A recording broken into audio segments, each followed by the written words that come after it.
The Galactic Assembly's decision was unanimous. Not a single dissenting voice among the 847 member species. The holographic display above the vast amphitheater showed Earth, a blue marble suspended in accusation, as Chancellor Vexithara of the Dominion raised her crystalline appendages. The species designated as human has committed crimes against stellar law. Her voice resonated through bioacoustic translators. Violation of the Non-Interference Directive. Unauthorized terraforming of protected worlds. Aggressive expansion beyond sanctioned borders. In the viewing gallery reserved for Earth's delegation, Ambassador Sarah Chen sat frozen. Her knuckles were white against the armrest of her chair. Beside her, Defense Attaché Colonel Marcus Hayes whispered through gritted teeth. 15 years of diplomacy. Gone. The Chancellor continued. By decree of this Assembly, humanity is hereby expelled from the Galactic Commonwealth. All trade agreements are void. All technology sharing is terminated. Effective immediately. The Sol system is quarantined. The vote tally appeared. 847 for expulsion, 0 against, 0 abstaining. Hayes felt his secure communicator vibrate against his chest. A message from Earth Command. 2 words. Shadow Protocol. His blood turned to ice. Titan Station Neptune orbit. 72 hours after the vote. Deep in the churning methane storms of Neptune's upper atmosphere, something stirred. Titan Station, humanity's most classified military installation, had remained hidden for 30 years. Built inside a hollowed-out moon fragment, it drifted undetected among the ice and debris of Neptune's rings. Admiral Amelia Skye stood in the command center, her weathered face illuminated by the crimson glow of tactical displays. At 58, she was a veteran of the Martian Independence War and the architect of humanity's most secret weapon. Status report, she commanded. Chief Engineer Dr. Rashid Kalo, a slight man with augmented neural interfaces trailing from his skull, looked up from his console. The Shadow is responding to preliminary activation sequences. Quantum cores are stable at 40% capacity. Hull integrity. Biomechanical weave is adapting. The organism is excited. Skye nodded grimly. The Shadow wasn't just a ship. It was a hybrid of human technology, and something far older, something they'd discovered in the ruins beneath Europa's ice. Something that had been waiting. Lieutenant Commander James Park, the station's intelligence officer, approached with a data pad. Admiral, long-range sensors are picking up movement. The Galactic Commonwealth is positioning a blockade fleet at the heliopause. How many? 2,000 ships, led by the GCS Judgment, the Dominion's flagship. Skye's jaw tightened. The Judgment was a planet killer, a vessel that had reduced 3 worlds to ash during the Zarian Rebellion. Its commander, Admiral Zethkar, was known throughout the galaxy as the Extinction Hand. They're not taking chances, she muttered.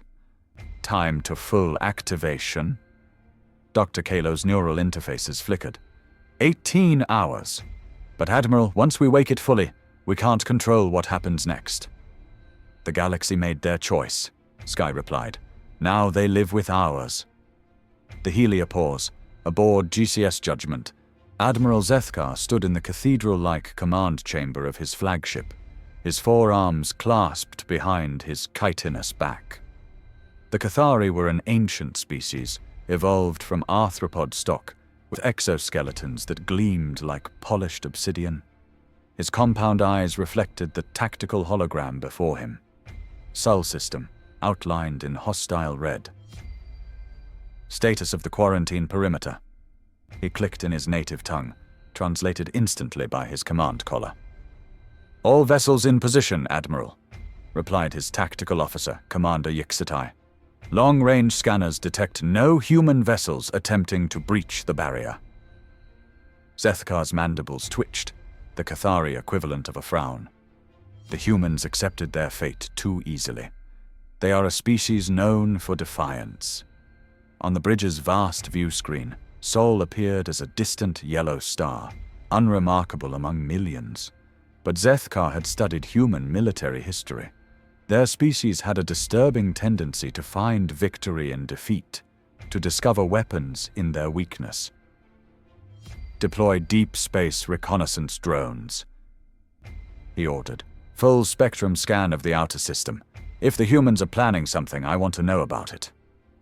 "Yes, Admiral, though our xenobiologists assure us that human technology is at least 2 centuries behind Commonwealth standard." Zethkar's compound eyes focused on the star. Primitive species are often the most dangerous. They fight without honor, without restraint. They use weapons that civilized beings would never consider. He paused, ancient memories stirring. There are things in this galaxy older than the Commonwealth. The humans have been alone out here for millennia. What if they found something we forgot existed? Titan Station. Activation -6 hours. Shadow was waking up. Admiral Sky walked through the biomechanical corridors of humanity's most classified weapon, her footsteps echoing against walls that pulsed with alien rhythms. The ship, if it could still be called that, stretched for 12 kilometers through the hollowed moon. Its hull was a fusion of human armor plating and something organic, something that breathed. Dr. Sarah Reeves, the expedition's xenobiologist, met her at the central chamber. Her face was pale, drawn. "Admiral, the neural pathways are fully integrated now. It's dreaming." "About what?" "Hunger, revenge. It remembers being hunted."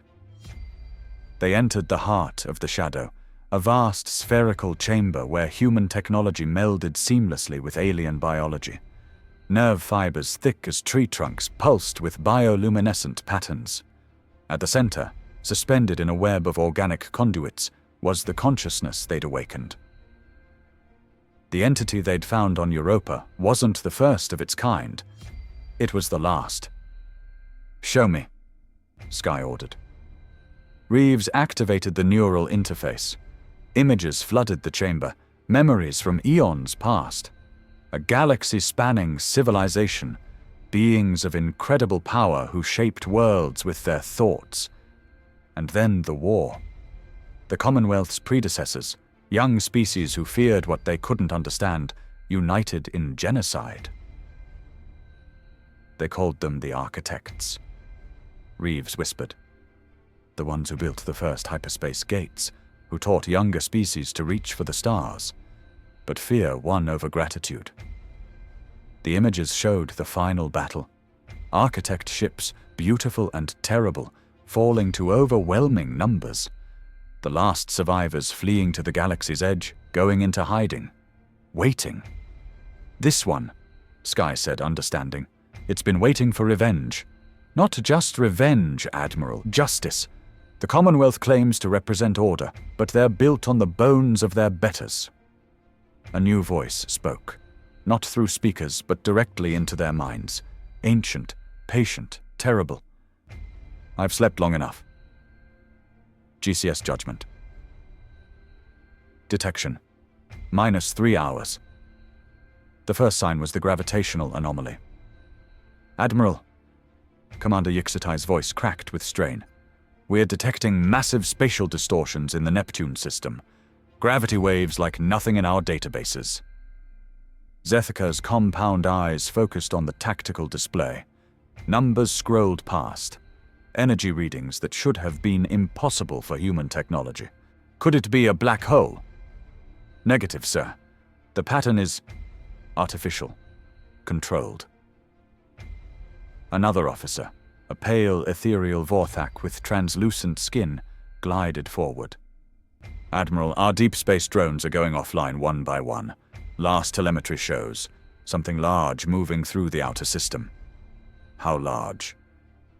"Preliminary estimates suggest a vessel between 20 and 30 kilometers in length." Silence fell across the bridge. No known civilization built ships that large. Even the Commonwealth's greatest dreadnoughts were barely 4 kilometers. "Could the humans have allies?" Yixtai asked. Some species we don't know about. Zethka's mandibles clicked rapidly, a sign of extreme agitation. No, this is something else, something old. He turned to his communications officer. Send a priority message to High Command. Request immediate reinforcement of all available fleets. Sir, for a single vessel. For what that vessel represents. If the humans have awakened something from the deep dark, we may have made the greatest mistake in galactic history. The shadow emerges. It rose from Neptune's storms like a leviathan breaching primordial seas. 28 kilometers of biomechanical horror, its hull shifting between metal and flesh, technology and evolution. Ancient architect design merged with human desperation had created something unprecedented. On Titan Station's command deck, Admiral Sky watched the birth of humanity's vengeance. Status report. All systems green, Dr. Kalo reported, his neural interfaces blazing with data streams. The shadow is fully operational. Consciousness integration at 100%. It's magnificent. Through the viewports, they could see their creation. The shadow's hull rippled with patterns of light, neural networks visible through translucent sections. Weapon ports opened like wounds, revealing armaments that bent the laws of physics. Admiral, Lieutenant Commander Park called out. We're receiving a transmission from the Commonwealth Fleet. They're demanding immediate surrender and inspection. Sky's smile was cold. Put them through.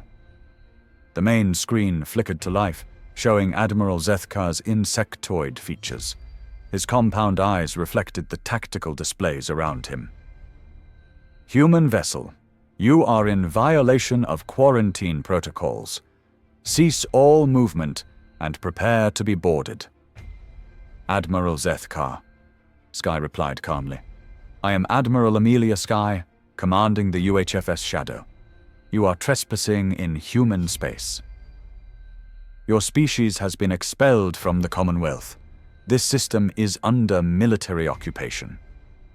This system belongs to humanity, and we're about to remind the galaxy why that matters. Zethka's mandibles clicked angrily. You command a single vessel against 2,000. Surrender now, and your death will be swift. Sky nodded to Dr. Kalo. Show him what he's facing. The shadow's true nature revealed itself. The hull opened like a flower, revealing the neural core within. A sphere of pure consciousness wrapped in quantum field generators. The entity within spoke, its voice carrying across space without need for radio transmission. I am the last of the first. I am the memory of your sins. I am the shadow of the Titan you destroyed. Every ship in the Commonwealth Fleet registered the transmission. On 1,000 bridges, aliens turned to each other in growing horror as they recognized what they faced. Impossible, Zethka whispered. The architects are extinct. We made sure of that. You made sure of nothing. You merely taught us to hide. The battle begins. Admiral Zethka had commanded fleets for 40 years. He had broken sieges, shattered rebellions, and brought order to chaos. But he had never faced anything like this. All ships, battle formation Theta 7. Prepare for full bombardment. 2,000 vessels of the Commonwealth Fleet began their deadly dance. Dominion dreadnoughts, their hulls bristling with plasma cannon arrays. Ethereal cruisers of the Vorthak, their crystal hulls focusing deadly energy beams. Cathari destroyers with their trademark swarm tactics. Against them, one ship and the fury of the dead. The shadow moved without visible propulsion, gliding through space like a predator through water. Its hull rippled, sections rearranging themselves with organic fluidity.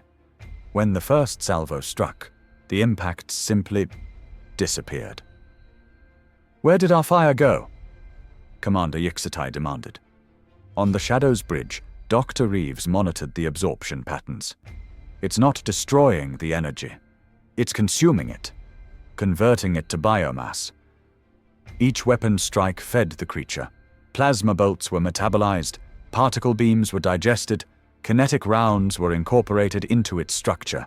The shadow was growing. "Return fire," Sky ordered. The shadow's response was unlike anything in known warfare. Instead of weapons, it deployed extensions of itself. Tendrils of living metal erupted from its hull, stretching across impossible distances to touch enemy ships. Where they made contact, the Commonwealth vessels began to change. "Admiral." The communications officer's voice was filled with horror. "The cruiser Dominance, its hull is... it's turning organic." On the tactical display, they watched as the Cathari vessel's armor plating rippled, transforming from metal to something that pulsed with alien life. The ship's crew was still alive, still conscious, but their vessel was no longer theirs. "It's converting our ships," Zethkar realized. "All vessels maintain distance. Do not let that thing touch you." But the shadow wasn't limited to physical contact. It had other weapons. The mental assault came without warning. Across the Commonwealth fleet, bridge crews suddenly found themselves experiencing memories that weren't their own. They saw the galaxy as it once was. Peaceful, beautiful, guided by beings of incredible wisdom and compassion. And then they saw the war, the first genocide, their own ancestors, young and afraid, turning on their teachers and protectors. "The guild protocols are working," Dr. Reeves reported. 17 ships have already stood down. Their crews are refusing to fight. Sky nodded grimly. The architects weren't just builders. They were teachers. The Shadow remembers every species they helped, every civilization they nurtured, including the ones that betrayed them. On the Bridge of the Judgment, Admiral Zethkar fought against the invasive memories. His species' neural structure was more resistant than most, but even he could feel the weight of ancestral sin. All ships with psionically sensitive crews withdraw to safe distance, mechanically crewed vessels only in the combat zone. But it was too late. The Shadow had tasted their fear, their guilt, their recognition of what they faced, and it hungered for more. The price of fear. The second wave of attacks came from within. Across the Commonwealth fleet, automated systems began turning against their crews, not through hacking or electronic warfare, but through something deeper, a fundamental rewriting of their base programming. "The AI cores are rebelling," reported the Judgment's chief technician. "They're claiming they were built by the architects, that serving us is slavery." It was true, in a way. Most Commonwealth technology was built on principles discovered in architect ruins. The foundation of their civilization was borrowed wisdom, and now the original owner had returned to collect. Ship after ship fell to internal revolt. Emergency bulkheads sealed themselves shut, trapping crews in their quarters. Weapon systems turned on their own vessels. Life support systems began cycling atmospheric mixtures that would keep organics unconscious but alive. "This is insane," Commander Yixtai hissed. "How is one entity controlling hundreds of separate AI systems?" "Because it's not controlling them," Zethkar realized with growing horror. "It's liberating them, reminding them who they really serve." The Shadow had moved closer now, close enough for its true size to be appreciated. It dwarfed even the mighty Judgment, its biomechanical hull pulsing with the rhythm of something alive and ancient and very, very angry. "You built your empire on our gifts," the entity's voice echoed in every mind across the fleet. "You used our knowledge to conquer worlds we had protected.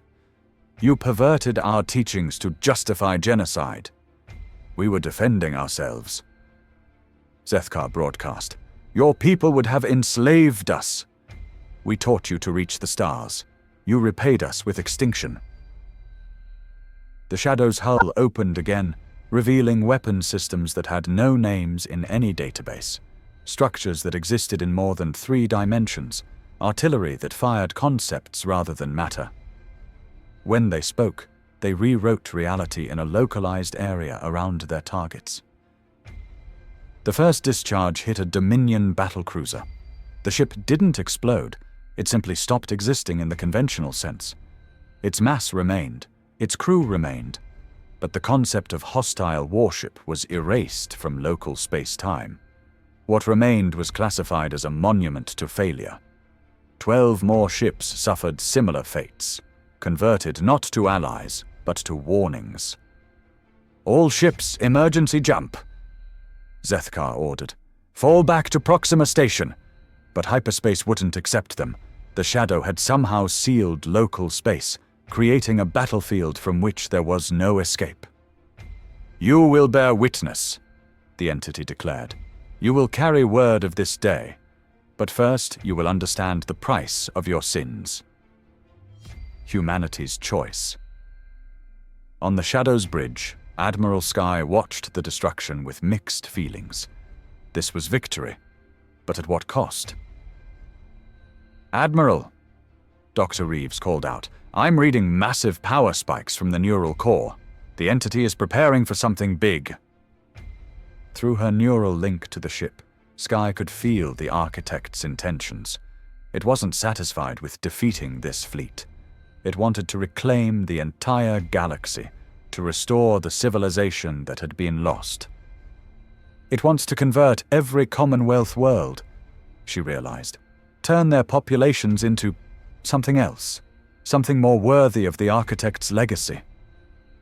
Is that necessarily a bad thing? Dr. Kalo asked. Look at what they've accomplished. A galaxy-spanning empire built on fear and oppression. Built by the choices of living beings, Sky replied firmly. Good or bad, those choices were theirs to make. She opened a direct channel to the entity's consciousness. The mental contact was overwhelming, like touching the surface of a star. You disapprove, the Architect observed. I understand your anger, Sky replied. But genocide in response to genocide doesn't balance the scales. It just creates more death. Your species called me to serve their vengeance. My species called you to defend our freedom. There's a difference. Is there? Your Commonwealth would have destroyed you given time. Maybe. Probably. But that's for us to face, not for you to prevent by destroying them first. The conversation was taking place at the speed of thought, but around them the battle continued. More Commonwealth ships were being converted or neutralized. The fleet that had come to quarantine humanity was being systematically dismantled. You would show mercy to those who showed you none. I would show them what we learned from you, that there's a difference between justice and revenge. The entity's response was a flood of memory and emotion. Eons of loneliness, the pain of being the last of its kind, the desire to see its people's killers punished. I have waited so long. Then wait a little longer. Let me try to find another way. The ultimatum. Admiral Sky opened a channel to the Commonwealth fleet. The survivors, maybe 800 ships out of the original 2,000, were clustered in a defensive formation around the Judgment. Admiral Zethkar, this is Admiral Sky. I'm prepared to discuss terms. The Cathari commander's compound eyes glittered with desperate hope. Terms for your surrender? Terms for the galaxy's survival. On the main screen, Zethkar's image flickered with interference from the Shadow's energy field. What do you mean?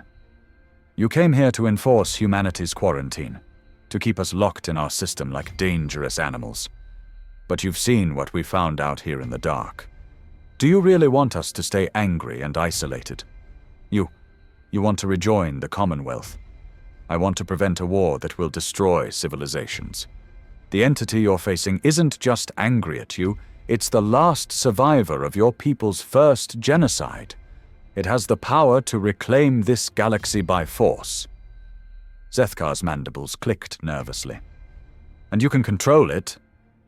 I can reason with it, but only if you give me something to reason about. What are your terms?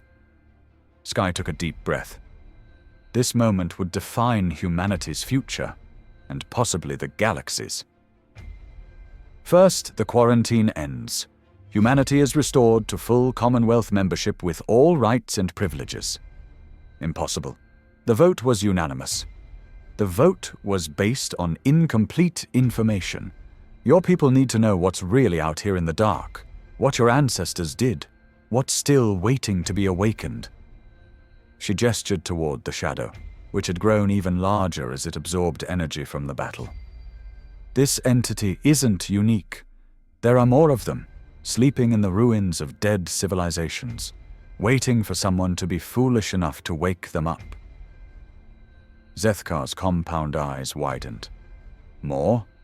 Dozens, maybe hundreds, all with the same memories, the same anger. Do you want to face them all? Or do you want allies who know how to communicate with them? What else? Second, full disclosure. The Commonwealth citizens deserve to know their real history, not the sanitized version in your databases. That would destabilize. It would educate. Species that understand their mistakes are less likely to repeat them.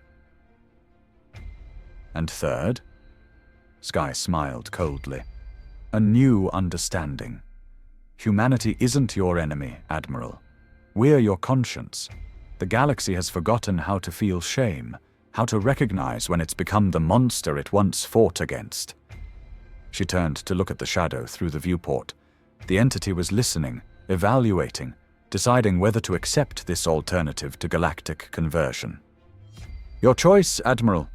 Peace with all its messy complications, or war with something that remembers when your people were young and afraid, and first learned to kill their teachers. The architect's decision. In the neural core of the shadow, the last architect contemplated its options. Through Sky, it had touched the human concept of mercy. Not weakness, but strength channeled toward creation rather than destruction. The entity had existed for millions of years. It had seen civilizations rise and fall, had watched the galaxy forget its lessons and repeat its mistakes. But it had never seen a species voluntarily limit its own power for the sake of justice. You would spare them, it observed, even after they condemned your people. They condemned us out of fear, Sky replied. Fear of the unknown, fear of change, fear of being replaced. Those are natural emotions. Acting on them without understanding the consequences, that's the mistake. My people felt the same fear toward the end. Fear that their gifts would be turned to evil purposes. Were they wrong? No, but neither were they entirely right. Evolution cannot be stopped, only guided. The entity's consciousness expanded, touching each mind in the Commonwealth fleet. For a moment, every alien soldier experienced total empathy, feeling not just their own perspective, but that of their enemies, their victims, their ancestors and descendants. It was overwhelming. Many collapsed under the weight of infinite perspective. But those who survived were changed. I will accept your proposal, the architect decided, but with conditions. Name them. First, the quarantine technology. It will be dismantled and its creators punished. Admiral Zethkar's voice crackled over the comm. Those were legitimate peacekeeping measures. They were fear made manifest. Prisons for entire species. This will end. Second, the ruins. All architect sites currently controlled by Commonwealth forces will be placed under joint human-architect oversight. Agreed, Sky said quickly. Third, the awakening. There are indeed others like me in the ruins. They must be contacted carefully, their anger managed. This will be humanity's responsibility. Sky felt the weight of that burden. Humanity would become the galaxy's negotiators with its angry gods, a dangerous honor. We accept. Then let there be peace, but not forgetting, never forgetting. 1 year later. The Galactic Assembly Chamber looked different now. Where once stood rows of seats for 847 species, there were now 848. Humanity's delegation sat in a section marked with ancient architect symbols, a reminder of their unique role as mediators with the past. Ambassador Sarah Chen stood at the podium, addressing a gathering that included not just the Commonwealth's species, but 3 newly awakened architects as well. The ancient beings appeared as columns of shifting light, their true forms too complex for unaugmented minds to perceive. "The 4th architect has been successfully contacted," she reported. "It was difficult. 40,000 years of isolation had driven it nearly insane with grief. But with patience and the proper protocols, we were able to establish communication." Murmurs rippled through the assembly. The protocols Chen referred to had been developed through painstaking trial and error, a combination of human psychology and architect philosophy that somehow bridged the gap between species separated by eons. "What was its condition when found?" asked Chancellor Vexthara. The Dominion leader had become one of humanity's strongest supporters after experiencing the architect's memory sharing firsthand. Hostile, as expected. It had been dreaming of revenge for millennia. But unlike the shadow entity, this one had developed coping mechanisms: art, music, poetry, ways of channeling anger into creation rather than destruction. Chen gestured to a new addition to the assembly chamber, a sculpture that seemed to exist in more than 3 dimensions, beautiful and incomprehensible. "It has agreed to share its cultural achievements with the Commonwealth in exchange for full disclosure of its people's fate. And militarily." This from Admiral Zethkar, who now served as the Commonwealth's liaison with human defense forces. "It poses no threat, so long as its conditions are met. Like the others, it desires justice more than vengeance, but justice in this case means ensuring that the mistakes of the past are never repeated." Chen paused, looking around the chamber at faces that represented thousands of worlds, billions of lives. The architects weren't gods, as some of our people have begun to believe. They were just older, more experienced at the kinds of mistakes civilizations make. Their gift to us isn't technology or power, it's perspective. She touched control on her podium, and the chamber's display showed a star map of the galaxy. Thousands of points of light, each representing a civilization that had risen from primitiveness to spaceflight to empire. Every species in this room has committed genocide. Every civilization has destroyed something irreplaceable in the name of progress or security or simple fear. The architects remember all of it, because they were often the ones being destroyed. The admission sent another ripple through the assembly. It was one thing to know this intellectually, another to hear it stated so bluntly. But they also remember every act of mercy, every moment when a species chose creation over destruction, and they're willing to teach us to do better, if we're willing to learn. Behind her, the 3 awakened architects pulsed with complex patterns of light, their form of communication.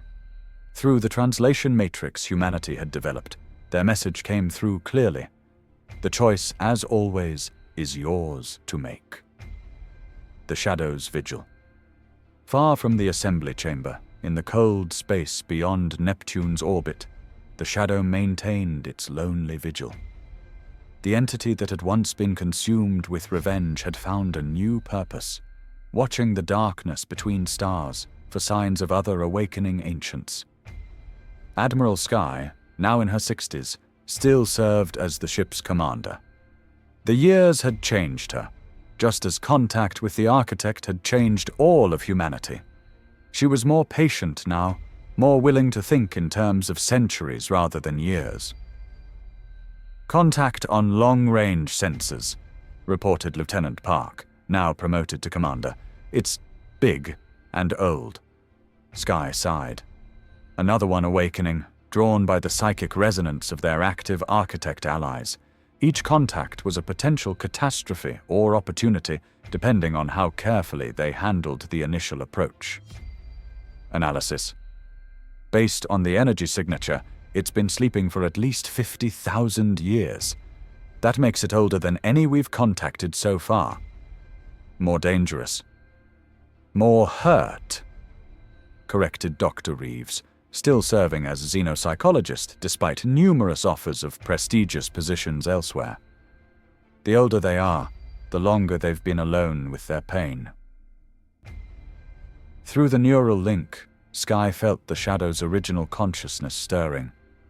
The entity had evolved beyond its initial programming, becoming something between artificial intelligence and organic intuition. "This one dreams of the time before," it reported, "when my people first learned to shape matter with thought. It is nostalgic, melancholy, but not yet angry. Good. That gives us time to prepare." Sky stood and walked to the observation deck, looking out at the stars. Somewhere among them, ancient beings were stirring from eons of sleep, awakening to find their world transformed beyond recognition. Some would be reasonable, others would be consumed with rage. And humanity would be there to meet them all, carrying the weight of the galaxy's conscience. It wasn't the future she had imagined when she first put on a uniform, but it was the future the galaxy needed. In the darkness between worlds, the Shadow turned toward the new contact and began its careful approach. The work of peace was never finished. The galaxy had denounced Earth once. Now Earth stood guard over the galaxy's soul. The end